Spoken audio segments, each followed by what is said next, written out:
Salut à tous et bienvenue dans un nouvel épisode du Front Office. On se retrouve aujourd'hui pour le dernier bilan. Ça y est, nous arrivons au bout de ce débrief de la saison et au bout tout simplement d'une saison pour le Front Office, car oui, cet épisode marquera la fin de la saison 3 pour nous. Et bien sûr, pour faire ce dernier épisode, qui d'autre qu'Alex pour m'accompagner. Salut Alex. Salut Jérôme, salut à tous. Ça faisait longtemps qu'on s'était pas retrouvés tous les deux comme ça depuis que l'équipe est un peu plus grande. C'est vrai, c'est vrai, c'est vrai, mais c'est cool. C'est cool de pouvoir parler avec d'autres personnes, d'avoir d'autres avis. J'aime bien. On n'a pas fait de bilan avec Aurélien qui a plein d'autres sujets en ce moment et c'est pour ça que vous l'avez pas vu beaucoup. Pour ceux qui ont regardé la première, enfin, la Game Zone qu'on a fait tous ensemble, vous l'avez pas vu là. Par contre, il travaille un peu plus derrière comment dire tout pour mettre plein de choses en place. On en verra les fruits bientôt. Ouais. Mais donc voilà, voilà où on en est en ce moment. Le travail de l'ombre, pour ceux qui ont été déjà un peu attentifs, ils ont pu voir traîner le nouveau logo à droite à gauche, ils ont pu voir les visuels de couverture sur YouTube, les miniatures, et ce n'est que la partie visible de l'iceberg, j'ai envie de dire. C'est ça, il y a plein d'autres choses. Avant avec Jérôme on était deux, donc il n'y avait pas nécessairement besoin d'un moyen de com. Là on met en place un Discord pour nous, on verra si on l'ouvre, hein, si jamais ça vous intéresse, vous nous dites comme vous pouvez dans les commentaires, voilà, partout, par message si vous avez envie, n'hésitez pas. Ouais, c'est gros changement, sacrée organisation de passer de 2 à 5. Ouais. Bah, vu Ouais. comme ça paraît petit, mais en fait, tu fais plus que doubler un effectif, ça commence à être sérieux. C'est un beau bazar, ouais. En tout cas, les bilans, puisqu'on arrive au bout, vous en avez désormais l'habitude. Le format ne va pas changer, pour ce dernier. On fait un petit retour sur la dynamique de la saison, les impressions qu'on a eues, les joueurs qui ont fait le taf ou pas, et on se projette, sur l'intersaison et l'année prochaine. Voire même un peu plus loin pour certaines équipes, hein. C'est arrivé qu'on puisse faire des digressions en se disant, «Ah mince, les Panthers, ils seront pas bons avant 3 ou 4 ans, dommage pour eux». Je pense pas qu'il y aura ce souci-là pour cette division. Ouais. Assez surprenant en préparant l'épisode, vous allez le voir, mais bah, déjà, on va pouvoir revenir dessus. Comme d'habitude, on va prendre les équipes, dans l'ordre du classement. On va commencer avec, les Texans. Les Texans, un peu, la belle surprise de la saison, qui ont terminé avec un bilan de 17, qui ont passé un tour de play-off avant de s'incliner contre les Ravens, qui étaient l'épouvantail de la saison régulière. Alex, qu'est-ce que tu as pensé un peu de cette saison des Texans?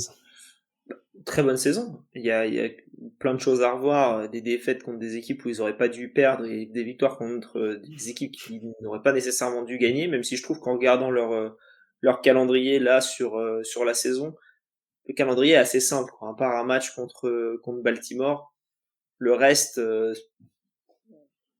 et Cincinnati, le reste c'est calme, quoi. Mmh. C'est assez tranquille. La division fait en sorte aussi quand tu vois Colts, Jaguars, Titans, tu vois ces 6 matchs dans la saison, bon c'est un peu, tu te dis ça va. Le fait qu'ils aient joué la NFC Sud, ça aide aussi. Euh, mais ouais, c'est bien. Bah, c'est assez dingue parce que oui, quand tu regardes le calendrier, tu te dis ça va en plus avec leur division, mais en fait on est sur une division, on a 3 équipes en positif, on aura le temps de revenir là-dessus, mais finalement jusqu'au bout ça a pas été si simple. En plus en termes de dynamique, je sais pas comment tu l'as ressenti, mais j'ai eu l'impression qu'il avait fallu un peu de temps pour tout se mettre en place. Ils ont fait 4 défaites sur les 7 premiers matchs, donc ils étaient en bilan de 3-4. Jamais on aurait pu imaginer au bout de ces 7 matchs que les Texans allaient monter en puissance comme ça. Et en fait, une fois que tout le monde s'est bien acclimaté, que Tank Dell a fait parler l'explosivité, que CJ Stroud a passé ses quelques matchs de découverte, ça a commencé à dérouler comme il faut, hein. Ouais, totalement, totalement. Il y a beaucoup de monde, hein, on pourra en parler, mais il y avait en côté receveur, il y a eu énormément de monde qui a bien fait le boulot. Au retour de la bye, ça a été compliqué, mais après il y a eu plusieurs matchs consécutifs de Stroud où il est vraiment très très très très bon. même avant la bye, hein, de toute manière. Ouais. Le il a C'est lui qui a été élu rookie de l'année, ouais, c'est lui. Mmh. Rookie offensif, on se poserait pas la question s'il y avait pas Nakua, mais parce que c'est une telle saison qu'il nous a fait Ouais. que c'est absolument monstrueux. Ouais, non, c'est les Texans, j'en ai parlé quand c'est moi qui ai fait la NFC Nord, je crois. Je sais plus, c'était il y a si longtemps. Mais en tout cas, les Texans, c'est les Lions un an avant pour moi. Donc, Ah c'est un non, alors peu... du coup, tu n'as pas fait la NFC Nord. Ok. Puisque je l'ai faite avec Doug. Bah, je sais plus pourquoi où est-ce que j'ai parlé de NFC? Bah, bref, tant pis. Je vais en parler pour autre chose. Mais bref, les Texans, c'est l'équipe que j'aime pour ça. Mmh. C'est une équipe jeune, qui avance bien. Il y a plein de différences, hein, avec les Lions, mais je trouve qu'en termes de mentalité, etc., c'est à peu près la même chose avec un an de retard, ce qui peut leur annoncer que des bonnes choses pour la saison prochaine, en tout Ouais, sachant qu'à mes yeux, il y a certains éléments sur lesquels ils sont en avance. J'en ai parlé, à la dernière intersaison et tout au long de cette saison. Mais, je rappelle, la saison dernière, ils ne gagnent que 3 matchs, mais il y a une dizaine de matchs où ils perdent de moins de 7 points. Toujours accrocheurs en défense, une défense jeune, mais qui avait déjà du talent. Ils en ont rajouté et là, ça s'est vu à l'approche des playoffs, puisque sur les 5 derniers matchs de saison régulière, il y en a 4 où ils encaissent moins de 20 points et avec l'attaque explosive qu'ils ont réussi à mettre en place, bah, ça a déroulé tout seul, à tel point qu'arrivés en playoffs, ils ont fait qu'une bouchée des Browns qui était très solide, avant de tenir une belle mi-temps contre les Ravens et de s'écrouler, voilà. Les Ravens, c'était quand même l'équipe très, très sérieuse de cette saison régulière et les Texans ont pas été ridicules, hein. Non, non, ils ont pas été ridicules, bon, en début de match, hein. Après, Oui, sur la deuxième partie de match, est-ce que c'est eux qui ont été ridicules ou est-ce que c'est les Ravens et notamment Lamar qui ont dit, bon, on va avancer? Je ne sais pas.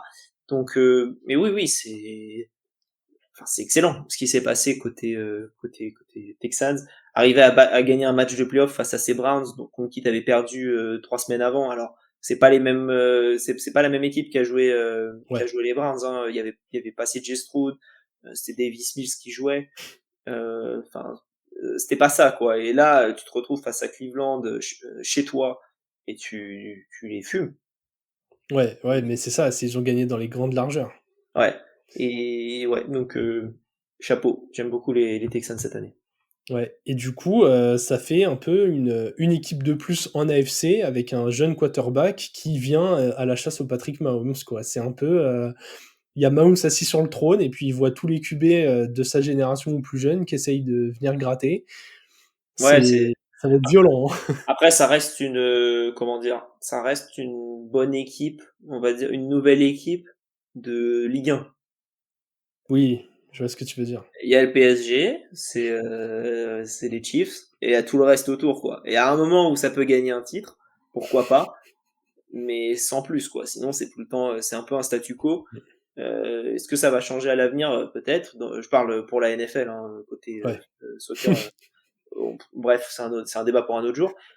Et là, ouais. Mais ça fait une équipe de plus. Ça fait une équipe de plus où tu as des matchs que tu peux perdre parce que tu sais pas trop pourquoi. Et ouais, remettre un peu de, comment dire.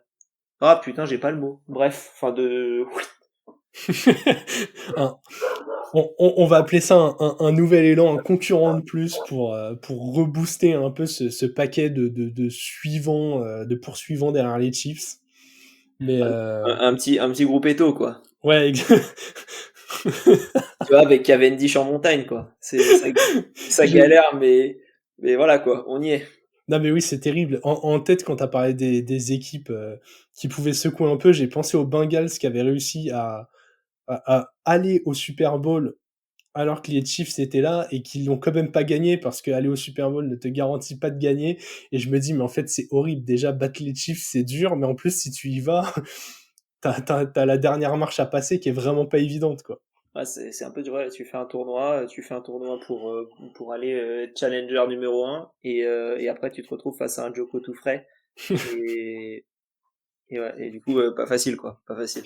Ouais, c'est terrible. En tout cas, ces Texans ont montré énormément de talent, ça a bien progressé tout au long de la saison et Alex, on va passer aux joueurs un peu qui nous ont plu et déçus et très vite, j'ai eu beaucoup de noms à mettre dans la case positive, beaucoup moins à mettre dans la case négative. Je sais pas comment ça a été pour toi, mais Je suis d'accord avec toi. Moi, il y a. Alors, on a déjà parlé de CJ Stroud, donc je vais pas nécessairement. Et puis, il suffit que tu aies écouté un tout petit peu n'importe qui, n'importe quand. CJ Stroud, c'est le joueur des Texans. Moi, j'ai envie de parler de Nico Collins aujourd'hui, qui est. Je savais pas trop à quoi m'attendre côté receveur cette année. Il y a eu beaucoup de hype autour de Tank Dell dès le début de la saison, notamment de la part des gens qui comment dire, qui jouent au fantasy football. hmm. En disant ah tiens ça pourrait peut-être être le truc, c'est le gars, je sais plus si c'était lui ou Hutchinson que CJ Stroud a dit tiens ce serait bien de drafter lui. Donc tu te dis Ouais, ah ok en fait le mec bon, que ce soit l'un ou l'autre tu te dis il y en a un qui peut faire. Ensuite t'as Mechie je crois qui revenait de blessure, ils ont signé Dalton Schultz. Noah Brown là quand je regarde les stats j'ai vu qu'il a fait quelques matchs assez fous. Et en fait, comment dire, le joueur régulier dans cette équipe-là, c'est quand même Nico Collins qui a été très très bon, notamment en playoff où ça a été ouais. à chaque fois le meilleur receveur de l'équipe. Je trouve que là, ils ont quand même une vraie équipe. Et quand tu te dis, Brandon Cooks a tout fait pour se barrer de cette équipe-là, tu te demandes un peu pourquoi. Alors, je sais même plus où il est parti, notre ami Brandon. Il est chez les Cowboys. Ah ouais, ah ouais. Ouais, bah il a peut-être bien fait alors. Mais tu te dis, bon ok, d'accord, t'as voulu te barrer, donc t'as pas bien vu le projet, visiblement. Mais ça laisse de la place à beaucoup d'autres mondes, et c'est cool. Je vais faire mal aux fans des Cowboys, hein, mais les Texans ont passé un tour de playoff de plus que les Cowboys cette année, hein. Ouais, ouais, ouais. Bah j'ai l'impression, ouais, ouais. Non!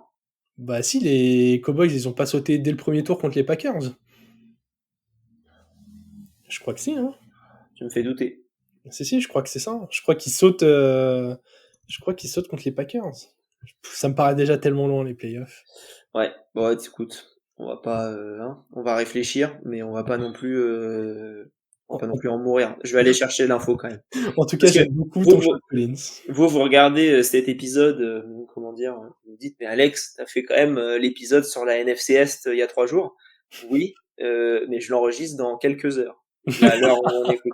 Donc je n'ai pas préparé encore cet épisode-là. Donc c'est pour ça que je ne sais pas ce qui s'est passé. Oui, effectivement, ils ont perdu contre Green Bay. Donc oui, oui, oui. Ouais, j'ai quelques souvenirs de cette saison, même si ça paraît déjà loin quand le foot nous manque comme ça. Mais ouais, j'aime beaucoup ton choix de Nico Collins, hein. Je trouve que c'est un peu le Davante Adams du Texas, quoi. Ouais, ouais, ouais. On va dire Van Adams. Écoute, moi j'ai mis Will Anderson parce que comme tu l'as dit, on a énormément parlé de CJ Stroud, mais c'est pas le seul joueur qui a été drafté très très haut à la dernière intersaison par les Texans. Ils les ont draftés en 2 et en 3. Il a déjà été très très impactant. Il a réussi 7 sacs pour sa saison rookie. Et là où les Texans étaient déjà bons dans le fond du terrain en défense, je trouve que lui, il a apporté une dimension dans le front seven qui était ultra intéressante. Il est monté en puissance tout au long de la saison. Et en fait, quand tu vois cette équipe des Texans, tu te dis, bah ok, si tout le monde suit sa courbe de progression, ils vont casser des bouches pour les années à venir, quoi. Ouais, ils vont faire très mal. Ils vont faire très mal. Je suis assez d'accord avec toi. Défensivement, ils sont forts. Ils ont fait le move qu'il fallait pour aller, comment Mm. dire, pour aller le récupérer. Là, en plus, bon, on pourra en parler plus tard, mais ils ont récupéré Daniel Hunter en plus Ouais. pour cette saison là qui arrive. C'est un peu, enfin, j'ai pas envie de dire que c'est le seul move parce que je crois qu'il y en a un autre, mais je le retrouve pas. Mais voilà quoi, tu t'arrives, tu poses les bases avec Daniel Hunter plus Will Anderson. Pas mal. Ouais, je t'avoue, j'ai pas trop envie d'être en face de ça. Euh, Est-ce qu'il y a d'autres choses? Non, j'ai pas l'impression qu'il y ait eu un autre move. Enfin bref, ouais, là, défensivement avec Will Anderson, ça va faire très très mal. Qui a Allez, été élu rookie défensif de l'année? C'est lui? j'avais un doute entre lui et Jalen Carter. Je vais regarder. Ouais, attends, je me rappelle des matchs de playoff, mais alors les trophées des Ah rookies. bah oui, c'est Will Anderson qui a été rookie de Ouais, l'année. ouais, ouais. En fait, ils ont eu les deux rookies de l'année, les mecs. Oui, bah oui, c'est vrai, c'est vrai. Quand on avait fait l'épisode sur les un peu bilan, qu'on avait parlé des trophées, on avait du coup souligné cette bonne draft des Texans, hein. En Ouais, même temps, ils avaient le 2 et le 3, mais ils ont, comme tu l'as dit, ils ont eu le move un peu ballsy de monter pour pouvoir prendre ces deux joueurs. ouais, ils avaient le 2 et le 12. Ouais, Voilà. à la Et base. ils ont récupéré le 3, ce qui fait en sorte qu'ils ont pas de pic au premier tour l'année prochaine. Alex, il y a eu quand même un peu de négatif dans cette équipe. Qui as-tu mis en joueur décevant? Dameon Pierce, le running back. On attendait de belles choses par rapport à sa saison rookie. On voyait qu'il y avait Singletary qui allait arriver du côté des Bills, enfin, qui arrivait du côté des Bills. On se disait ouais, ça va, si c'est ça la concurrence, ça devrait le faire. Bah, ça l'a pas fait parce que Singletary a été meilleur. Ouais, Il a été correct. Singletary, il a eu quelques matchs où ça a été vraiment très très bon. Sinon, c'était surtout correct. C'est pas le focus de l'attaque, hein, de toute manière, le rushing game. Mais tu te dis quand même qu'il y avait moyen de faire un peu mieux avec Dameon Pierce après sa première saison où il était quand même bien meilleur. Même si ça a été beaucoup du volume l'année dernière, où il était tout seul, donc forcément, à un moment, si tu fais 25 courses, t'as plus de chances d'avoir un play qui te fait partir loin que si t'en fais que 12. Donc comme t'es pas très efficace, bah t'arrives à ça. Assez dommage parce que je me dis que s'ils avaient un super running game, et encore une fois je vais parler pour la saison prochaine du coup, parce que là ils ont fait venir Joe Mixon. Là tu fais venir Joe Mixon dans cette équipe là qui a que 28 ans, parce que moi j'avais l'impression qu'il en avait 31, 32. Non, non, il a 28 ans. De manière, à 30 ans, tu ne vis plus en NFL en tant que running back. Donc il arrive bientôt, mais à 28 ans, il arrive dans cette équipe-là. Je, je dis pas que c'est le meilleur running back pour cette équipe, mais c'est quand même une très très belle prise. ouais, je suis assez d'accord. Je vais pas m'éterniser sur Dameon Pierce. Ce que j'ai écrit, pour ceux qui ont écouté l'épisode sur la NFC Nord, du coup, vont comprendre mon allusion. J'ai mis une sorte de Edge Dillon bis. Ok, ouais. Tu vois, ces profils très puissants, grosses cuisses, mais qui en fait, je doute qu'il y ait l'envergure d'un numéro un. Donc ouais, très déçu de Dameon Pierce aussi. Et malheureusement, Singletary, qui est un bon joueur, et comme tu l'as dit, c'est un joueur quand même. Tu vois, c'est pas Saquon Barkley, quoi. Tu t'en attends pas 1300 yards de la saison, et ils l'ont payé un peu cher aussi en playoff. Ces grosses cuisses prend pas ses responsabilités, quoi. Ouais. C'est un mec à la salle qui va à la presse. Il met 8 barres de chaque côté, là, à la presse, là, tu vois. Et il se barre dès qu'il a fini. Il fait que ça. Regarder des vidéos de match, savoir comment faire un petit cut pour prendre un espace, il s'en fout. Lui, il défonce tout à la presse. Ouais, et il range rien, tu vois. Genre d'enfoiré comme ça. Donc, Alex traumatisé de ses séjours à la salle de sport. ah bah, ce matin. Bon, en tout cas, t'en as déjà parlé un peu, on va coulisser tranquillement sur l'intersaison. Je m'étais noté apporter de l'expérience au roster, et t'as cité deux noms, Joe Mixon, Daniel Hunter. Je trouve que c'est déjà deux jolis noms qui ont en plus du vécu dans la ligue, donc pour moi, ils cochent les bonnes cases, quoi. Ouais, et en plus de ça, ils ont récupéré deux corners, comment dire, en plus de, comment dire, de notre ami Derek Stingley. Ouais.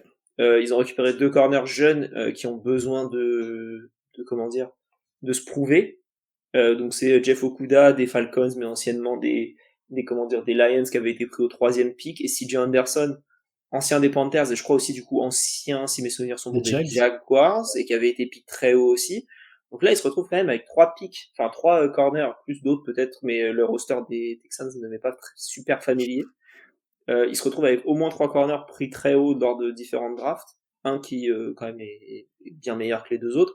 Mais tu te dis que là, tu peux avoir un bon truc avec Demeco Ryans qui est un coach défensif. Je trouve que ça peut vraiment bien avancer, et j'espère que ce sera le cas parce que ouais, j'aime bien, j'aime bien. Ouais, ouais, pareil. J'aime beaucoup le projet des Texans. Là, franchement, ils ont des menaces un peu à tous les postes. Il suffit qu'ils réussissent encore une bonne draft, et ça va commencer à faire flipper. Ouais, totalement, totalement. Du coup, Alex, forcément, objectif pour la saison prochaine, gagner la FC Sud, repasser au moins un tour de playoff puisque tu auras gagné la FC Sud et que tu auras l'avantage du terrain. Ouais, j'ai mis même saison, pourquoi pas plus. Ouais, exactement. Pour faire un petit point sur les picks, ils ont deux deuxièmes, un troisième, deux quatrièmes, un sixième, trois septièmes. Ouais, très bien. Voilà. T'avances bien avec ça, notamment les deux deuxièmes quand t'as pas de premier, c'est intéressant. Ouais. Dans une draft assez profonde. Oui, oui, sinon pour la saison prochaine, si tu refais la même saison, c'est cool. Après, t'auras l'expérience en plus, donc peut-être que tu perds un peu moins large contre les Ravens et t'avances un peu mieux. Je pense surtout que j'ai pas regardé encore le calendrier de 2024, je sais pas s'il est sorti. Je pense que oui. Je crois qu'on connaît les équipes contre qui ça croise, mais pas encore dans quel ordre. Ouais. Je crois. Hein. Ouais, bon, bah, j'ai pas, tant pis. Pas grave. Mais tout ça pour dire que je pense que le calendrier sera un peu plus dur, donc s'ils font 17 encore, même s'ils ont joué la FC Nord, hein, attention, ils ont pas non plus joué que des peintres, mais je pense que ça peut croiser des divisions un peu plus dures. Écoute, tu parles de calendrier assez difficile. Peut-être que le calendrier sera dur à cause de la rivalité intra-division, puisque on va passer à la deuxième équipe, les Jaguars. Bilan de 9-8, pas de playoff, mais une des deux équipes en 9-8 de la div. Donc, comme on l'a dit, 3 équipes en positif. Mais pas les mêmes dynamiques. Hein. Les Jags, c'était 7 victoires sur les 10 premiers matchs. Et derrière, le château de cartes s'est écroulé. Ouais, ça a été, ouais, cata. Cata. Dommage, parce que franchement, tu démarres très très bien et tu te retrouves derrière et tu craques total. Bizarre.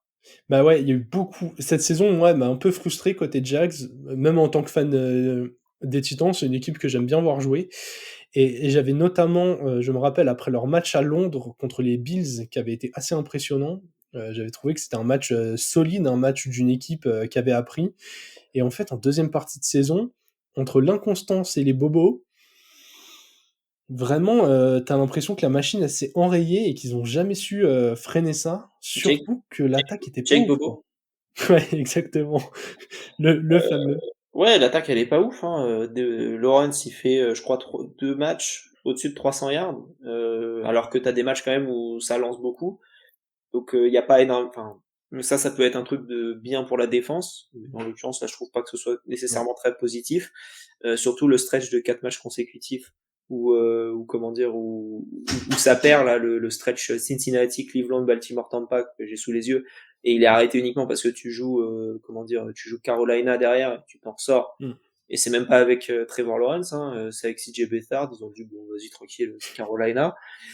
Mais tu vois là sur les matchs que j'ai cités, t'as quand même Baltimore, tu mets 7 points, Tampa Bay tu mets 12 points. C'est bof quoi. C'est très très bof. Les défaites elles ont fait très très mal. Et cette année, je pense que si les Jags ils avaient terminé plus haut et qu'ils avaient été en playoff, on les aurait vus comme les Vikings de la saison dernière. Enfin, en tout cas, moi, ça aurait Ouais. été mon ressenti de tu gagnes, ok cool, ça avance, t'as des belles victoires, mais t'as surtout des victoires serrées. Et derrière, t'as des défaites qui te font très très mal. T'as la défaite contre Baltimore 23-7, t'as la défaite contre San Francisco 34-3. Euh, Même Mm. Tampa, hein, 30-12, ça fait mal. Hein. Ouais, ils ont pris cher. Hein. Donc ouais, non, cette saison, elle était un peu bizarre de la part de Jacksonville, qui s'était quand même... enfin, c'était l'année censée être de la confirmation, avec des joueurs qui arrivaient, notamment un Ridley en receveur pour aider un peu Trevor Lawrence. Ça a pas... Quand tu regardes les stats, ça a fonctionné, mais quand tu regardes vraiment les matchs, ça a pas Ouais. du tout fonctionné. Donc voilà, dommage. L'impression pour Trevor Lawrence et Calvin Ridley, c'est qu'ils n'étaient pas sur le même canal de communication. Ouais. Vraiment, c'est Christian Kirk, en fait, le joueur vraiment repère de Trevor Lawrence. Pour ça que d'ailleurs que Ridley est parti.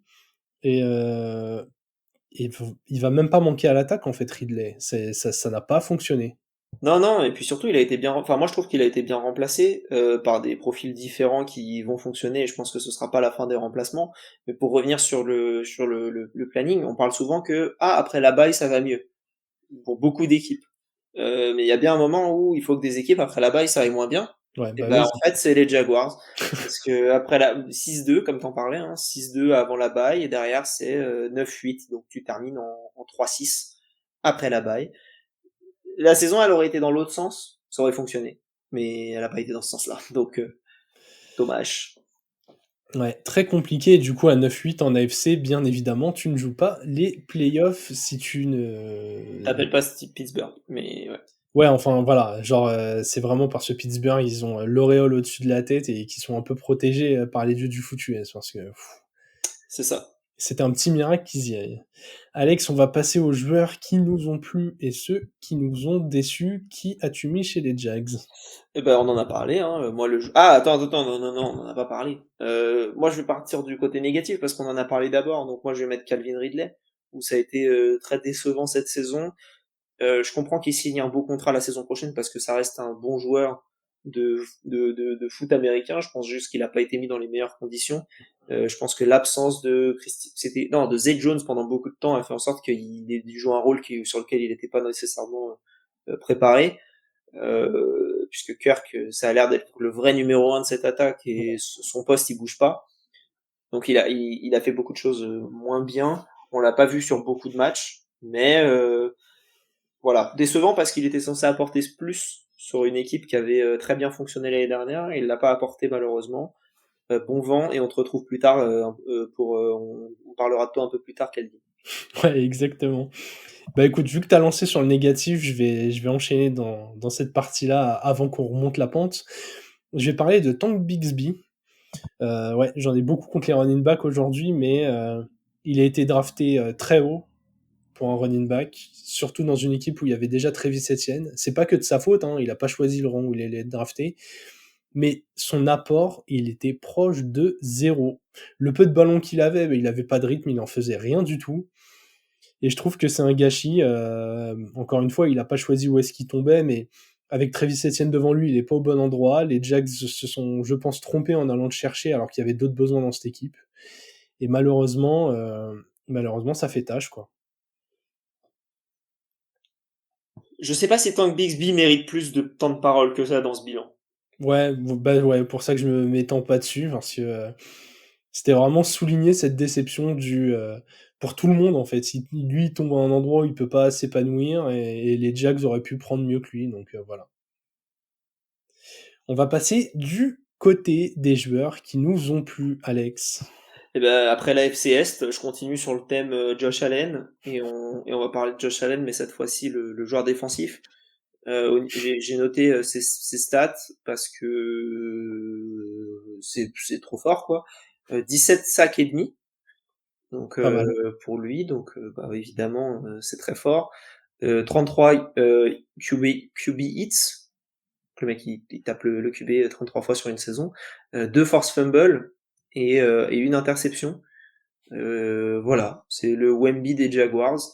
Il peut à peu près tout faire et voilà, très très fort, très très fort.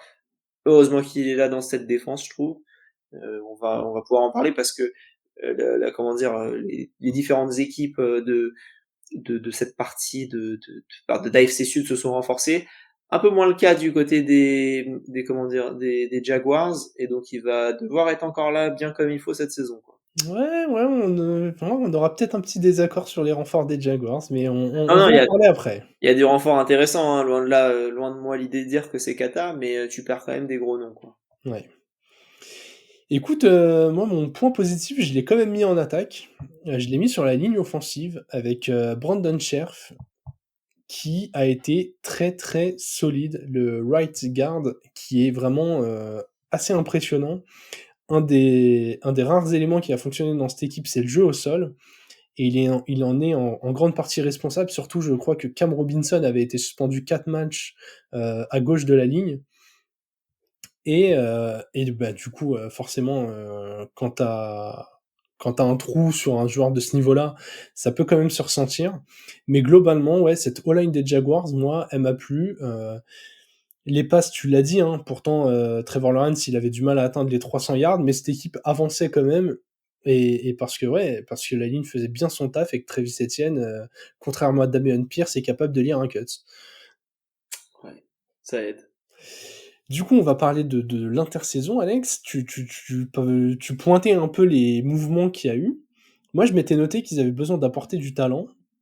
Et je trouve qu'avec Savage en fond de terrain et Armstead dans le front seven, en défense, ils ont quand même fait pas mal le taf.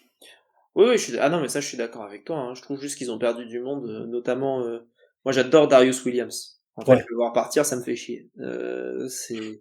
On avait parlé de Calvin Ridley. Je trouve ça dommage, même si ils l'ont remplacé.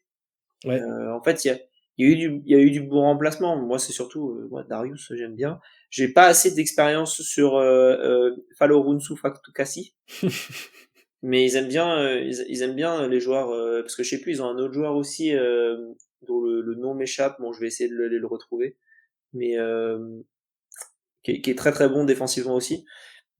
bon, voilà, ils ont perdu un peu de monde, mais je trouve qu'ils se sont quand même un peu renforcés, mais moins que les autres équipes. C'est plus ça que je voulais que je voulais préciser, quoi.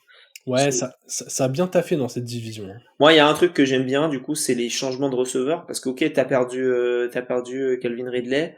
Par contre, tu t'es renforcé avec Gabe Davis. Alors, Gabe Davis, c'est boom or bust, mais au moins, si jamais t'as Zay Jones qui est blessé ou Gabe Davis qui est blessé, t'as l'un ou l'autre qui peut remplacer et faire du bon taf. Gros contrat quand même, je trouve, pour Gabe Davis. Ouais. Mais moi, la recrue que j'aime le plus, c'est avec le changement de kick-off, de règle de kick-off, c'est Devin Duvernay. Ouais. Le changement de kick-off va faire en sorte qu'il y ait beaucoup plus de kick-off retournés et beaucoup plus de plays, et non pas juste tu tapes au fond de la end zone et tant pis. Donc un mec comme Duvernay aux Jaguars ou encore Darrell Patterson aux Steelers, c'est des recrues qui sont beaucoup plus intéressantes que ce qu'on pourrait penser de base, parce que va falloir lancer dans une zone très précise, sinon tu perds tu perds de l'avantage, quoi. Ouais, ouais, Donc, ouais. il faut lancer dans une zone précise. Vu que tu lances je crois que c'est entre les 0 et les 20 yards, t'es obligé d'avancer derrière. Tu peux pas faire un fair catch, je crois, t'es obligé d'avancer. Donc, si t'avances, bah, il te faut un mec qui sait avancer, et auquel cas, Duvernay, c'est cool. Ouais, ouais. Là, Alex parle, pour ceux qui n'auraient pas suivi, du changement de règles sur les kick-offs. N'hésitez pas à aller lire des articles de spécialistes bien plus établis que nous. Bah, Qui... si vous avez envie de savoir, vous regardez un match de XFL de l'année dernière. Ouais, Vous regardez, c'est le même kick-off, donc voilà, c'est assez cool. Il y aura moins de blessures, c'est assez bizarre. Ce sera décontenançant, je pense, le premier kick-off qui arrive. Donc si vous n'avez pas envie d'être là en mode il se passe quoi? Regardez des matchs de XFL et ensuite regardez des matchs de pré-saison. Il y aura ce nouveau kick-off et je pense que c'est une bonne nouvelle. mm, ouais, ouais, en tout cas, ça change. Et à voir. Moi j'aime beaucoup les kick-offs avec les engagements et les joueurs qui courent et je trouve qu'il n'y en avait pas assez. Et je pense que avec cette règle, il y en aura plus et ce sera plus dynamique et il y aura moins de blessures aussi. Donc, Mm. Bien, écoute, moins de blessures. Ça n'arrangerait pas le joueur dont j'ai envie de parler là maintenant sur l'intersaison, mais j'aime beaucoup la signature de Mac Jones. Je trouve que ce n'est pas un titulaire en NFL. En revanche, je trouve que c'est un des meilleurs profils de backup possible.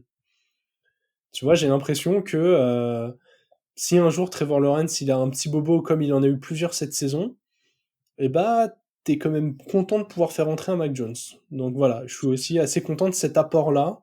Et t'es pas à l'abri d'une bonne surprise. Encore une fois, Mac Jones reste jeune, il va changer d'environnement. Peut-être qu'il va se révéler et que l'année prochaine, on parle d'un joueur qui est retradé contre un premier tour. Tu vois.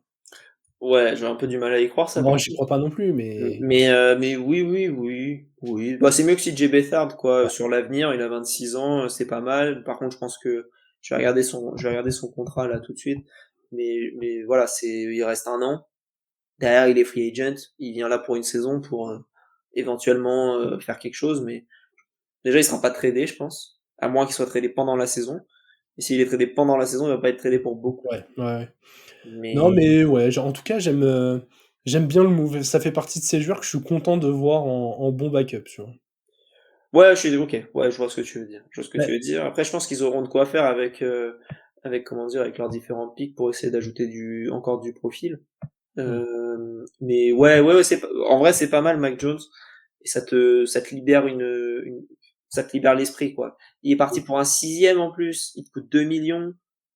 Ça va, quoi. Magnifique. Pour un QB, magnifique. Normalement, un sixième et 2 millions, c'est le tarif d'un running back de 30 ans. Hein, mais Ouais, 30, ouais, ou 24, hein. oui, c'est vrai maintenant. Plus ça va, plus c'est de la chair à canon, hein. Heureusement que Ah, les la contrats, c'est tristesse. pas, de rookies, c'est pas un an, parce que sinon, comment dire, les rookies running back feraient pas trop le terrain. Ouais, ouais, ouais. En tout cas, Alex, comme pour les Texans, l'objectif pour la saison prochaine, quand t'es les Jags, c'est quand même les playoffs, hein, c'est de reprendre la marche en avant, Ouais. parce que tu vas pas pouvoir te contenter d'une deuxième saison comme ça, où tu ne joues pas les playoffs. Ce serait un très gros coup d'arrêt dans le projet. Ouais, ça serait très très difficile. Je pense que t'es obligé d'espérer les playoffs comme t'as dit. Je pense que ça va passer aussi par une bonne draft. Je pense qu'il y a encore des besoins dans cette équipe-là et qui peuvent être comblés par, comment dire, par la draft à 9 picks, c'est cool. Ouais, playoffs, mais plus ça va, plus ça devient compliqué, je trouve, dans cette division d'espérer les playoffs. Si t'as la FC Nord qui te ramène quatre équipes potentiellement, la FCS qui peut t'en ramener trois, la FC Sud là on dit ça peut t'en ramener quatre et la FC il reste quoi Ouest ça t'en ramène une. le gros tag pour la FC Ouest et la FC Ouais. Ouest où Ah heureusement non, qu'ils ont les Chiefs. bah ouais, s'il y a pas les Chiefs, je suis désolé, c'est la NFCS d'il y a quelques années, hein, la FC Ouais. West. Là, il y a rien du tout dans cette équipe-là. Bref, c'est pas enfin dans cette division. Mais ouais, idéalement c'est d'aller en playoff.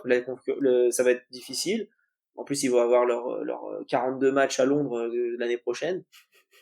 Donc c'est encore plus dur parce que t'as du changement. Si t'es sur une bonne dynamique et que tu farcis l'avion, tu peux tes jet lag, bon bah tu perds un peu ta dynamique, c'est un peu dommage. Après c'est cool, hein, c'est cool de vouloir jouer à Londres et de vouloir t'appeler les London Corgis dans quelques années, mais il y a les London Jack Russell, mais c'est pas bon. Ouais. Bah, écoute, s'il y a des London Corgis, Ah, je change d'équipe direct moi. on est Ah, j'annonce. obligé d'être embauché, hein, je veux dire. Moi voilà, hein, j'annonce, hein, si ça devient London Corgis, direct je deviens fan des Corgis. En plus, je pourrais avoir du merch chez moi, donc ça c'est Voilà, appréciable. fait maison. Fait maison, hein. Mais ouais, retourner en playoff, du coup, je trouve que ça reste l'objectif. Enfin, Mmh, cette année en 9, en fait, ils ont fait une saison très décevante et ils sont quand même en 9-8. Donc tu te ouais. dis s'ils font une saison hein, correcte, bah ça ira quoi. Ouais, totalement d'accord avec ça, même si comme tu l'as dit, l'AFC, ça va être encore une fois un énorme champ de bataille. J'en profite qu'on soit à la mi-épisode, on a fait 2 équipes, pour faire le petit instant promo. Le front office, Twitter, Instagram, Twitch, YouTube. Comme Alex en a parlé au début, peut-être un de ces jours Discord. On va voir. Mais ouais, abonnez-vous, même si c'est le dernier épisode, on va revenir très très vite. Il y aura pas la coupure va pas durer un mois et demi, ne vous inquiétez pas. On On peut pas, la draft c'est dans 3 semaines. Ouais, bah, ça va arriver très très vite. On peut pas, et de toute façon, on n'a pas spécialement envie. Là, on est sur une bonne dynamique, donc voilà. Il y aura une petite coupure histoire de dire, on est sur une fin de saison, mais vous inquiétez pas, on revient très très vite.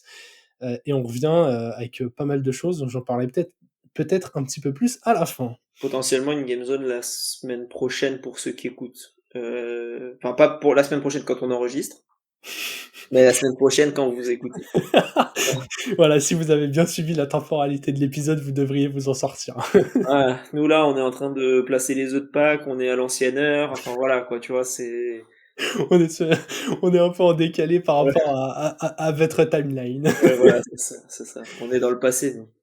Exactement. Il y a Doc qui arrive là en DeLorean pour nous ramener dans le futur.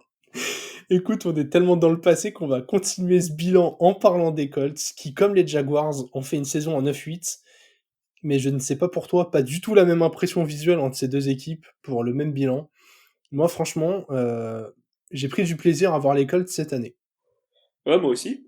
Moi aussi, que ce soit, enfin, il y a beaucoup de choses quoi.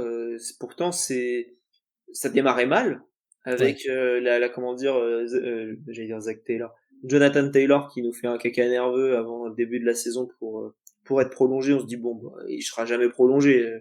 Ils vont vouloir le trader pour un. Mais le problème c'est que Jim Irsay, le proprio des Colts, c'était un peu trop gourmand. Du coup, ils l'ont re-signé. Il est revenu et puis c'était bien. Oh, il a été bon. Il a été bon, notamment le dernier match, mais malheureusement ça n'a pas suffi parce que il était tout seul. Mais voilà, ça démarrait bizarrement. Ensuite Richardson a pris le lead et on se disait ah trop bien, ça va avancer, machin, il court, c'est cool. Il se blesse. Putain c'est Minshew. Ah c'est Minshew. Ouais, voilà, exactement. La petite moustache. C'est ça et comment dire, eux ils ont été à l'équilibre toute la saison quoi. Ils ont jamais été à un bilan cata. Leur pire bilan entre guillemets c'est 3-5. Euh, en termes de victoire-défaite. Et leur meilleur bilan, c'est 7-5. Donc, en fait, ils ont fait vraiment 4 victoires de suite pour remonter. Et après, ils ont tranquille stagné autour de l'équilibre. Ils ont fini en 9-8. Mm. Et pas de playoff pour eux parce qu'ils ont perdu contre les Texans en dernière journée dans le match qui te Ouais. faisait gagner normalement. Euh, voilà, c'est cool. D'ailleurs, attends, si je dis pas de bêtises, oui, c'est ça. Les Jaguars, on en a pas parlé, mais la division a été pour eux normalement. ils ont perdu contre les Titans en dernière journée et Ah oui, ah oui, oui. Ah non, mais les Titans, ils ont fait le boulot. Ils ont vu un ah ouais, rival, ils ont dit alors toi. tu vois, je vais te fumer la gueule. Nous, on a déjà perdu contre Carolina, maintenant on vient te fumer. Ouais, exactement. Voilà. Ouais, la saison des Titans, on va avoir l'occasion d'en reparler. Voilà. Mais ouais, les Colts, j'avais cette impression-là, nouveau coach, hein, en plus d'un nouveau quarterback, et c'était vraiment l'équipe bien coachée, relou à jouer toutes les semaines. On l'a dit, au début, ça partait avec Richardson, Taylor était pas là, donc c'était Zach Moss qui a fait une super saison. Derrière, changement de QB, ça a continué à jouer au hockey. Taylor est revenu, changement de running back. Derrière, Taylor s'est blessé, on a remis Moss. Enfin, cette équipe, peu importe qui y avait sur le terrain, les mecs qui faisaient le taf, c'était assez impressionnant. Et ouais, j'ai adoré cette saison des Colts. J'ai adoré de toute façon les deux équipes coachées par les anciens coordinateurs des Eagles, Ouais. donc les Colts et les Cards, qui, si les Cards n'ont pas eu un aussi bon bilan, ont été bien coachés aussi, quoi. Ouais, c'est ça, et tu te dis, quand tu vois un peu la saison des Eagles, qui est bonne, hein, mais clairement, je trouve c'était Mm. moins bon au niveau coaching. Ouais, Euh, voilà, là tu comprends un peu pourquoi, hein. Il y a un vrai truc côté Colts, et il y a un vrai truc côté Cards, et je trouve que ça va bien avancer. Alors effectivement, tu perds ton pick, quoi, c'était le 4 les Colts, qu'ils ont pris Richardson, donc c'est un peu plus compliqué. Mais ils ont quand même bien fait le taf et c'était cool à voir jouer, quoi. ouais, ouais, ouais. Beaucoup de joueurs sont pu s'exprimer dans cette équipe, un peu comme les Texans, j'avais beaucoup plus de positifs que de négatifs. Alex, qui as-tu mis, bah, positif ou négatif? Je te laisse choisir, hein, c'est toi qui guide cette section. Bah, je vais faire les deux d'un coup. OK. Je vais parler moi en fait du poste de QB parce que Minshew a été très bon, mais je trouve que Richardson a été bon sur le peu qu'on a vu de lui. Ouais, Voilà, il prouvait qu'il arrivait enfin, ils ont quand même battu quand il était titulaire, ils ont battu Houston et ils ont battu Baltimore. Donc, enfin, je crois, hein, parce que je vois Minshew avec beaucoup plus de yards, donc je pense qu'il a dû se blesser aussi Richardson. Mais enfin bref, en tout cas, ouais, quoique c'était peut-être Minshew à ce moment-là. Mais Richardson, je trouve, a été quand même bon. Et voilà, donc je me dis que ça peut être bien pour l'avenir. Moi, je m'attendais à rien du tout de Richardson. Je pensais qu'il allait pas jouer un snap. Et au final, il a beaucoup plus joué que ce que je pensais. Et ouais, donc j'ai bien aimé Richardson, mais j'ai bien aimé aussi Minshew qui se retrouve là à Las Vegas. Et on verra après la draft s'il a un poste ouais. de titulaire ou pas.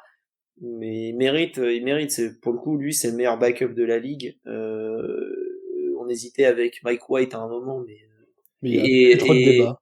et Heineke aussi. Je trouve que Minshew là, ça reste le numéro un. Peut-être juste derrière Mac Jones. Non, je déconne. Euh, non, non, mais voilà, Minshew très bon. Donc ça, j'ai beaucoup aimé la partie QB, on va dire, de cette équipe-là. Par contre, ce que j'ai moins aimé, c'est comment dire, c'est Alec Pierce côté receveur, et je trouve que ça va assez ensemble. C'est que on a vu du Josh Downs, on a vu du Michael Pittman, il y avait Kyler Granson aussi à un moment qui était bon. Et je trouve qu'Alec Pierce, c'était la saison où il était censé être meilleur et se révéler un Ouais. peu, et ça n'a pas été le cas. Peut-être qu'il avait un bon rapport avec Richardson, et du coup on l'a jamais vu, mais je trouve que Richardson, il lançait quand même beaucoup la balle vers Pittman. Et dommage. Est-ce que ça peut le faire les saisons prochaines? Peut-être. Mais voilà. Dommage Pierce parce qu'il avait fait une bonne saison rookie. Mm. Et là, je trouve que c'est une régression et c'est dommage. Au pire, ce sera un receveur 3 derrière Pittman et Downs, hein. Et c'est un bon receveur 3 du coup. C'est vrai. Mais ouais, assez d'accord avec toi. En tout cas, Richardson, on l'a très peu vu, mais très belle promesse sur ce qu'on a vu. Ouais. Écoute, je vais commencer avec le joueur qui m'a déçu, puisque pour une fois, je vais aller en équipe spéciale. Je vais parler de Matt Gay, qui n'a eu que 80% de réussite sur ses coups de pied sur la saison, et notamment un 8 sur 13 à plus de 50 yards, ce qui est quand même un peu faiblard quand on voit maintenant les kickers qui aisément passent des coups de pied à 55, 60 yards. C'était quand même un kicker assez référencé. Et malheureusement, c'est souvent sur des détails qu'on peut ne pas aller en playoff ou perdre des matchs importants. J'avais pas envie de cibler un joueur ailleurs. Et voilà, vraiment, moi, quand j'ai vu ce 8 sur 13 à plus de 50 yards, j'ai fait ah, quand même, tu besoin de ce genre de joueur, même si tu veux aller en playoff, tu as besoin que ça fasse mieux. Donc voilà. Pour une fois, je souligne le mec en équipe spéciale parce qu'on le dit quand ils font gagner des matchs et il faut aussi le souligner quand ils en font perdre. C'est vrai, tu as raison. Et en attaque, tout à l'heure, tu as parlé de Josh Allen comme le Wemby défensif des Jaguars. J'ai un autre joueur dans ce même profil-là, chez les Colts, DeForest Buckner, qui a cumulé 8 sacs et 7 passes défendues. Quand j'ai vu cette stat-là, ça fait quand même partie des joueurs qui sont bons depuis plusieurs saisons, qui donnent cette impression visuelle d'être absolument partout sur le terrain. Et là, c'est vérifié dans les stats. J'adore la défense des Colts depuis 3, 4, 5 ans, franchement, hyper solide, comme la ligne offensive. Et il fait partie de ces joueurs qui, d'année en année, fait toujours partie de l'élite de la ligue, qui sera jamais du niveau des défenseurs de l'année. On parlera jamais de lui comme the superstar, mais le genre de gars que tu as envie d'avoir dans ta défense. Donc voilà, j'ai vraiment, je voulais parler de lui parce que je trouve que ça récompense une défense qui a fait du super boulot cette saison. Totalement, totalement. On va passer sur les plans pour l'intersaison. Et c'est vu que tu as parlé du corps de receveur, je vais enchaîner tout de suite. Je trouve que garder Pittman, c'était l'objectif number one, quoi. Surtout quand tu as un QB que tu dois installer et tester sur le long terme. Garder le Mike Evans de l'Indianapolis, ça me paraissait capital. Oui, ah oui, oui, totalement. C'était un des chantiers. Ils ont bien fait de le prolonger. Sinon, une intersaison assez calme, je trouve. Ouais. Beaucoup de re-signatures, perte de Gardner Minshew. J'ai pas vu qu'ils ont signé en Ils QB ont pas signé un petit Joe Flacco en QB2? Je crois, hein. Oui, c'est ça, ouais. 39 ans. Pas mal, hein. Bonne idée. Ouais, ouais, c'est bien, je trouve. Ça peut pas faire de mal de toute manière. Et donc, ouais, t'avances, t'es bien. Voilà, ils ont perdu Zach Moss. J'ai pas vu s'ils ont signé un running back. Je crois pas. Je crois pas non plus, ouais. Donc, bon, après, ils ont notre ami, putain, Taylor. Ils ont Trey Sermon aussi qui a fait un bon match la saison dernière. Donc voilà, après on verra à la draft, je pense que ça va te récupérer. Je crois qu'ils ont juste tout leur pick. Donc ils vont prendre un sixième sur un joueur qu'on connaît pas et ça va être un bon choix. Ouais, ouais, ça travaille bien chez les Colts. Écoute, moi, pour l'intersaison, le seul autre élément que je m'étais noté, j'aimerais bien que ça continue à mettre des playmakers un peu de caractère. Je trouve que ce soit en attaque ou en défense, mais je trouve que cette équipe des Colts, tu vois, elle est bonne, elle est talentueuse, genre, ça fait le boulot, mais tu as envie d'avoir ces joueurs qui ont, même s'ils sont irréguliers, qui sont capables de te sortir des grosses perfs d'un coup. Quand j'ai regardé le roster, je trouvais que ça manquait de joueurs comme ça. Donc voilà, un petit vétéran dans le backfield défensif et un petit vétéran de plus dans l'attaque, je sais pas à quel poste, mais le genre de gars qui peut faire du bien dans le vestiaire, sur le terrain, sur un play. Mais voilà, je chipote un peu à la marche, quoi. Je sais pas s'ils ont de la place dans le salary cap. Ouais, Euh, je vais regarder. ouais, c'est peut-être. Maintenant qu'ils ont donné de l'argent à Taylor, ça peut devenir une question. Il leur reste 16 millions, donc ils ont un peu de place quand Oh même. oui, oui, oui. 16 millions en NFL, c'est au moins 10 running back, hein. Facile, ouais. Alex, l'objectif pour la saison prochaine, pour toi? Alors, niveau original, c'est de faire les playoffs. Alors, pour le coup, c'est peut-être l'équipe où j'ai le moins d'attentes de playoffs de cette division. Oh, de cette division, ok. Tu les attends moins. Ok, moins que les Titans, d'accord. Oui, je les attends moins parce que ce sera une saison de Richardson. C'est sa saison rookie là qui va arriver. Donc il va y avoir des erreurs, va y avoir des ajustements, va falloir être bon, etc. Et je pense que c'est pas nécessairement.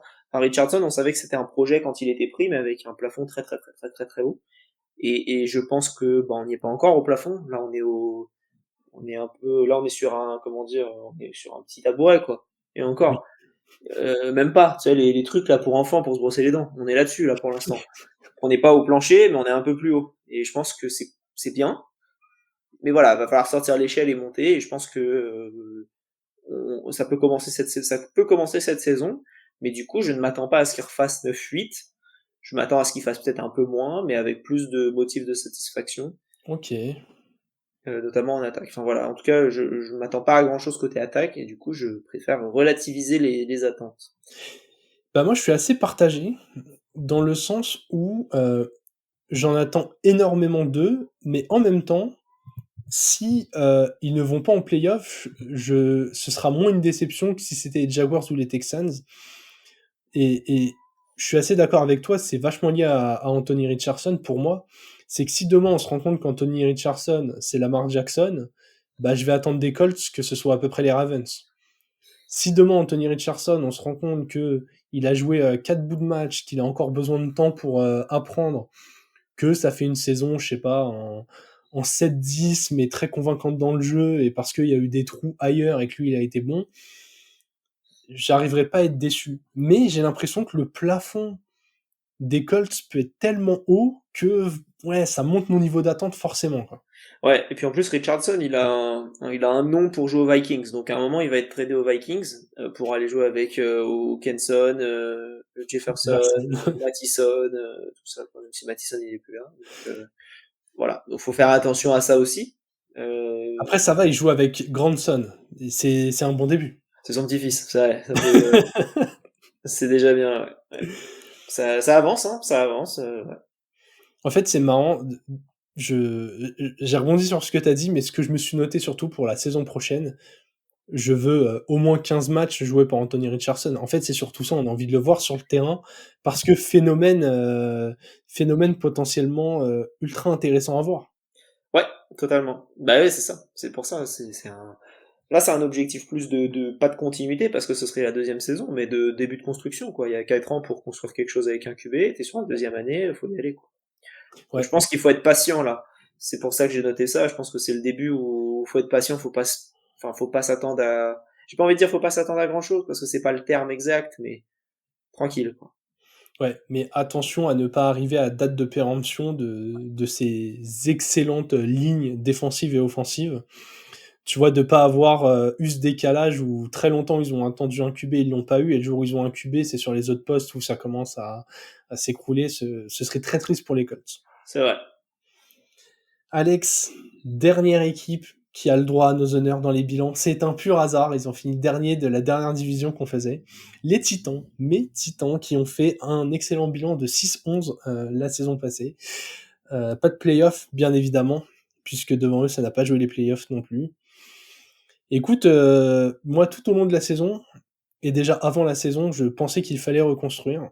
Du coup, j'y ai jamais vraiment cru. Ça sentait la fin de cycle, et effectivement, ça l'était. J'ai même trouvé que le virage était pas assez vite assumé, ça s'est pas fait assez rapidement, ça aurait pu aller un peu plus vite. Mais finalement, on s'est débarrassé de cadres pendant la saison, et puis on a fini à peu près le reste du boulot là, à cette intersaison. Pas grand chose à dire sportivement, si ce n'est que on a vu l'installation et l'éclosion d'un nouveau quarterback.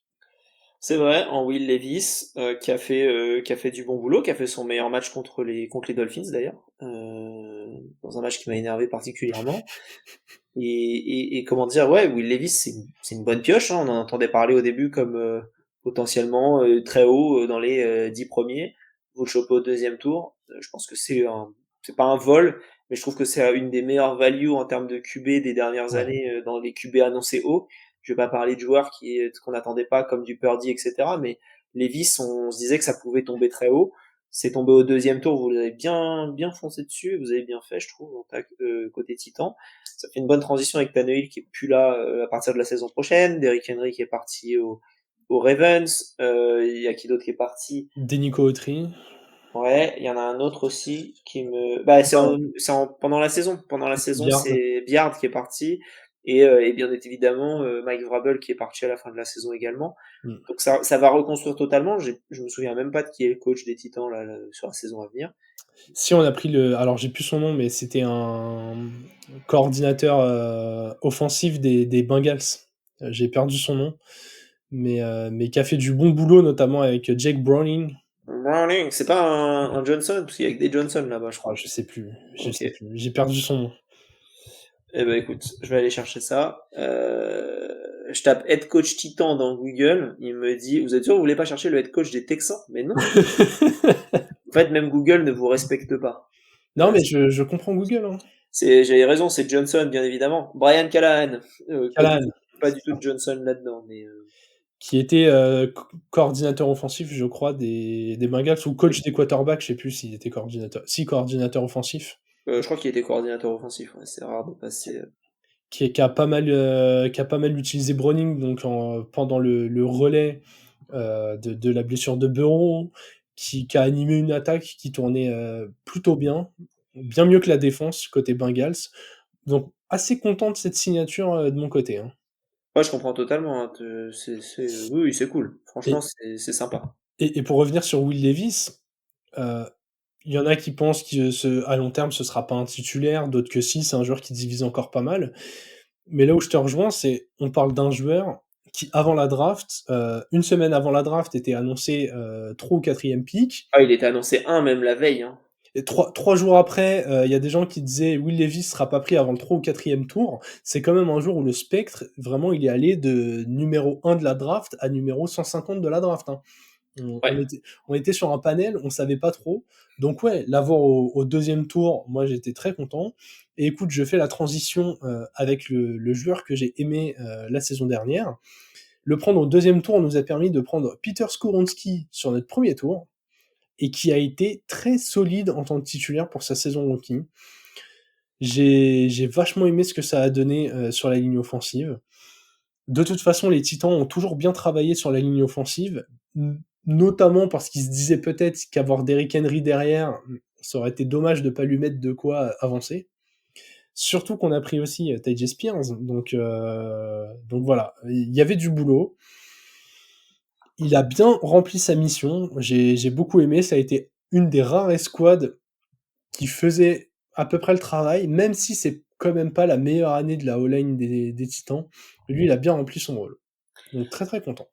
Ouais, et en plus, enfin, c'était pas une draft fabuleuse en tackle. J'ai pas assez regardé les cards pour savoir ce que vaut Paris Johnson, mais mais ouais, c'est bien d'avoir enfin d'avoir un offensive tackle qui fonctionne, quoi. Ouais. Enfin, surtout quand t'as une équipe qui est liée sur, qui est basée sur la course autant, d'avoir un tackle qui fonctionne, c'est bien. Alors, ce sera plus le cas pour la suite, quoique, même si je pense pas. Donc, yes, bon, bien drafté, bien drafté. Moi, mon joueur positif, je vais en parler très vite parce que voilà, c'est Derrick Henry. Enfin pour moi, c'était le meilleur joueur encore de cette équipe. C'est, enfin voilà quoi, ça aurait dû partir bien avant. Ils auraient pu le trader, ils l'ont pas fait, ils l'ont gardé jusqu'au bout. Très bien, bizarre, mais ok. Ouais. Moi, j'aurais essayé de récupérer un asset, hein, surtout qu'au final, il part aux Ravens. On en entendait parler toute la saison qu'il allait finir aux Ravens. Con, con de pas en avoir profité de cet intérêt. Mais en tout cas, voilà, Derrick Henry, il a prouvé que c'était très bon et que le système lui correspondait bien, quoi. Je suis effrayé d'imaginer Derrick Henry derrière la ligne des Ravens. Ah, Ça ça m'effraie. va faire très mal, hein, parce que quand tu vois ce qu'ils arrivent à faire. En fait, moi, ce qui me fait rire, c'est ces chaises musicales-là. C'est comment dire, c'est voir ce qui va se passer derrière la ligne des Ravens et voir ce que vaut surtout Gus Edwards derrière la ligne des Chargers. Parce que ça va être, enfin, ça va lui faire bizarre au Gus, hein. Et ouais, il y a eu beaucoup de chaises musicales là cette intersaison au poste de running back. Et je trouve que vous n'êtes pas ceux qui vous en sortez le pire. Ah ouais, non, non, non, on s'en sort pas mal, hein. On aura l'occasion d'en parler, mais ça a très vite rebondi sur ce poste-là. En joueur négatif, Alex, j'ai mis Traylon Burks. Moi aussi, mais je vais te laisser parler dessus et je serai d'accord avec toi. Et bah écoute, c'est pas que ce soit un mauvais joueur, mais c'est que j'aimerais bien le voir sur le terrain de temps en temps, tout simplement. Il est tout le temps blessé, il joue pas assez de matchs, et du coup, il arrive pas à avoir de continuité. Ce qui est très dommage quand en plus tu installes un jeune QB, ça pourrait faire un duo très très talentueux, très très complémentaire. Et j'ai rien contre DeAndre Hopkins, j'ai rien contre la signature de Calvin Ridley, si ce n'est le salaire qu'on lui a mis.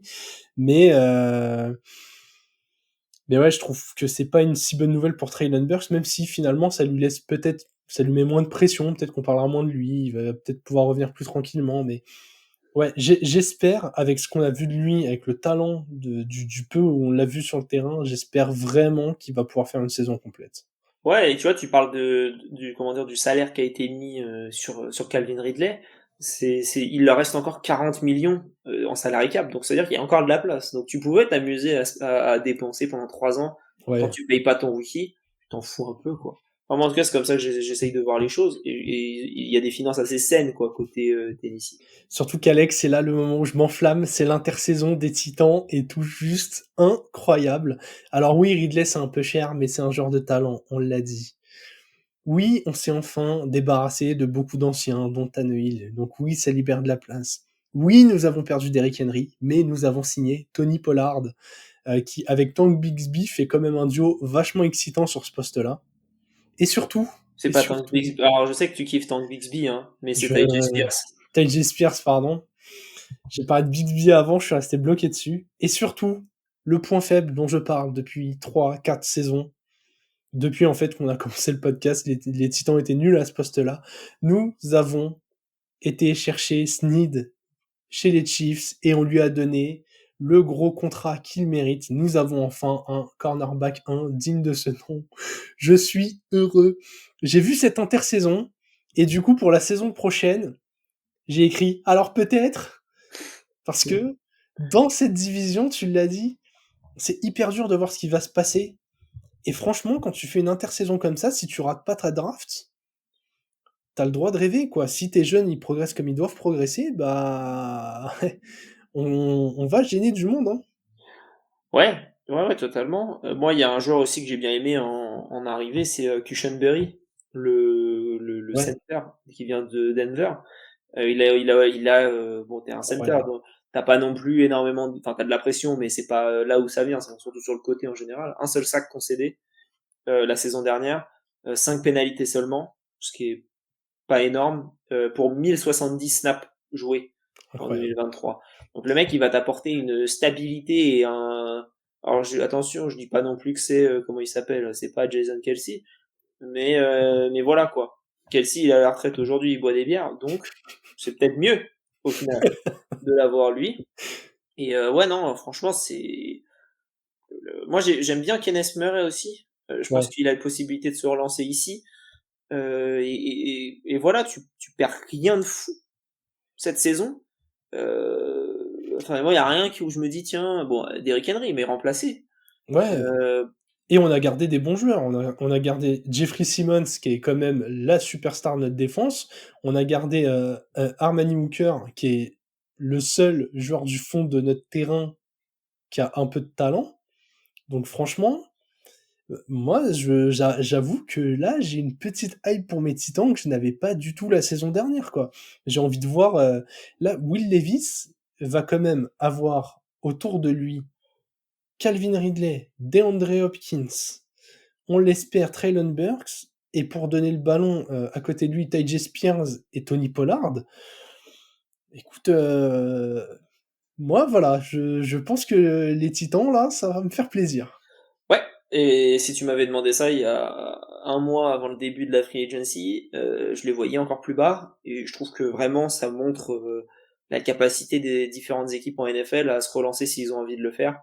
Ouais. Et là, bah voilà, tu arrives et tu t'en sors bien parce que globalement, tu payes Tony Pollard 1,5 million de plus que ce que tu aurais payé, enfin en garantie, hein, je parle, hein, parce qu'en argent par an, tu le payes moins cher que Derrick Henry et qu'il y a 3 ans de moins. Donc c'est pas le même profil et ce sera pas la même utilité. Mais voilà quoi, je trouve que là, le taf est très très bon. Ah ouais, j'aime bien ce duo. Du coup, Alex, objectif Putain, pour la saison prochaine? Ridley, il a 30 ans. Ridley, entre Allez, les suspensions, les années, il est arrivé pour peut-être pas moi, si vite dans la ligue. Ridley, c'est comme Jason Tatum, quoi. Il a 19 ans. Tu vois? Jason Tatum qui a 19 ans depuis 8 ans. Ouais, c'est ça, mais attends, je suis Jason, choqué. je vais me fâcher avec les fans des Celtics, hein, mais Jason Tatum, il va arriver à 30 ans, il aura toujours l'air jeune, il aura toujours pas de bague, et on sera toujours là à dire Tatum, pas mal, hein, comme Devin Booker. Ah, il a 20 ouais, ouais, ouais, ouais. Putain, il a 26 ans, Jason Tatum. Ouais, ouais, ouais, non, c'est. Pour le coup, il est encore vraiment jeune, lui, plus que Ridley. Ouais, totalement. Mais oui, du coup, je suis ouais, un peu surpris. Mais ok, très bien. Du coup, l'objectif pour les Titans, Alex, selon toi, moi, je suis pas lucide, je suis pas objectif, je sais pas. Eh ben moi, je me dis avec les investissements qu'ils font. Alors attention, on va continuer dans la même dynamique que comment dire que putain Les Colts? les Colts que les Colts. Et faut prouver que ton QB c'est bien, c'est une année de transition, t'as plus ta t'as plus de coach, etc. Donc, est-ce que ça peut continuer? Mettre en place des bonnes bases, les défensifs tu fais pour, offensif t'as fait pour. Coaching, on verra ce que ça donne. Je suis dubitatif, mais je me dis, il y a moyen d'aller choper les playoffs dans. Enfin, pour moi, si là aujourd'hui je vois les investissements, je me dis l'objectif c'est d'aller chercher les playoffs. Je l'ai dit sur Twitter, un fan des Chargers. Déjà, on aura un meilleur bilan que les Chargers, mais je pense que ce sera pas compliqué pour Ouais. beaucoup d'équipes de l'AFC. Ça, je pense que les 95% des équipes de NFL auront un meilleur bilan que les Chargers la saison Mais prochaine. surtout, les Titans feront une saison positive l'année prochaine. Je vous le dis maintenant. Alors après, est-ce que avec la jungle que c'est, un 9-8 va te suffire à faire les playoffs? Est-ce que même un 17 va te suffire à faire les playoffs? C'est pas toujours sûr. Ah, À 17, voir. je pense que tu fais 17 dans cette division, tu la gagnes, hein. Tu peux avoir 2 équipes en 17, ne pas avoir le tiebreaker et du coup te retrouver, dans un paquet avec, les Steelers et les Browns et je ne sais quelle autre équipe qui va venir te saouler et se mêler à la bagarre et te dire: «Ah, Ouais. normalement oui 17, normalement tu fais les playoffs», mais en AFC c'est pas une garantie non plus, hein. Je vais ajouter une dernière chose sur comment dire sur ces Titans, c'est que on a parlé de l'intersaison. En plus de ça, ils ont le pick numéro 7, ce qui est quand même assez haut. Aujourd'hui, il est prévu sur un offensive tackle. En gros, ce qui est prévu, c'est que vous preniez le premier offensive tackle Ouais, ouais, de- non mais Il y a du edge, il y a du corner, il y a du tight end. Enfin voilà, il y a beaucoup de choses. Euh, j'espère qu'on va faire partie des équipes qui vont descendre Ah ouais, là, faut descendre, hein, clairement. parce que avec, en fait, j'espère qu'il y a une équipe qui va vouloir monter, genre qui va partir de la 10 ou 11e place par là, qui va vouloir monter et qui va faire une première étape avec nous. Ah bah ça, c'est les Vikings. Ça, je te l'annonce, c'est les Vikings. Ça ressemble aux Vikings. Ah ouais, ça pue les Vikings, hein. Les Vikings, ils veulent monter, ça c'est sûr. Parce ils ont le 23 et ils ont le 11.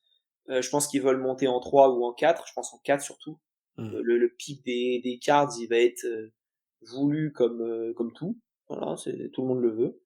Mais pour un QB, ouais, ça va être intéressant. Je Et pense. du coup, je connais pas assez bien les prospects pour me positionner, du coup, hésitez pas à nous dire en commentaire ce que vous en pensez. Mais moi, je veux du talent au fond du terrain, j'aimerais un corner. Je Bah, ne sais il y en a deux qui sont prévus en 11 et 12, en gros. Voilà. Et c'est ce que j'allais dire. Dans mes souvenirs, il y a pas de corner top 10. Pour moi, c'était plutôt entre 10 et 20. Donc descendons dans ce paquet-là, prenons un bon corner ici, s'il y en a qui sont NFL ready, et que le mec puisse apprendre avec Snead, qu'il soit cornerback 2, qu'on aille encore plus combler une de nos faiblesses. Le reste, l'équipe est solide, on a des assets, on a encore de la place. Franchement, je suis assez optimiste, je suis assez heureux. Je crois que ça se voit sur mon visage, mais vraiment, j'ai hâte de la saison prochaine des Titans. Beaucoup de monde, je pense. On doit être trois à supporter les Titans, mais on sera trois à avoir de l'hype. C'est ça, jusqu'à la semaine 4. Globalement, les supporters des Titans en France, il y a moi et celui qui gère Titan France, quoi. Donc, et, Ouais, je pense et, il y en a d'autres, hein. ouais, mais ouais, alors dans ce cas-là, on les voit pas beaucoup, on les croise pas beaucoup, ils assument pas, hein. Ouais, possible, ouais, possible. Je sais pas pour toi, mais moi, quand je me balade dans Paris, je vois des mecs avec les bonnets ou les vestes des Steelers, des trucs des Pats, des trucs des Chiefs. Un Bah mec qui a fait un... avant, il y aurait eu les fans de Taylor Swift vu qu'elle est à Nashville. Mais maintenant, ils sont tous passés chez les Chiefs, tu vois. Donc, Ah voilà. là là. Et franchement, les pauvres Chiefs qui doivent entendre ça tout le temps, tout le temps, tout le temps. Les mecs, ils kiffent leur équipe, ils suivaient bien avant ça. Et les entendre, mais de toute façon, les fans des Chiefs, que des mecs qui ont entendu parler de Taylor Swift et de la hype autour de ça. C'est terrible pour eux. C'est ça. Les gens qui disaient, putain, j'ai raté le train Steph Curry. Qu'est-ce que je peux aller choper en NFL? Je vais aller choper, bah, Patrick Mahomes, parfait. C'est tellement ça. Ah là là, ces comparaisons, les pauvres.